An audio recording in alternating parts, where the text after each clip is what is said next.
Скорски независната претеничка група побара во парламентот доброволно тестирање на претениците и на другите вршители на јавни функции за наркотични средства. Како го коментирате ова изгледна стvar?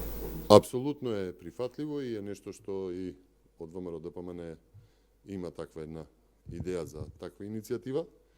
Второ, не е само што треба пратениците вака да се тестираат, туку мора да бидат и проверувани, особено оние пратеници кои што поседуваат, а има повеќе такви пратеници кои што и да не се членови на комисијата, имаат право да добијат безбедносен сертификат и да имаат увид во државни тајни, во безбедносни тајни и многу важни документи за безбедност и стабилноста на Република Македонија. Од тука мислам дека е една иницијатива која што во моментов добива актуелност. Доброволно, на доброволна основа. Што мислите?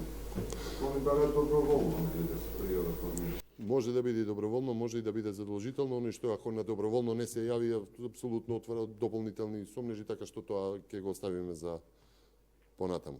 Тоа е јасно дека во моментов се наметна како потреба да се направи едно такво испитување.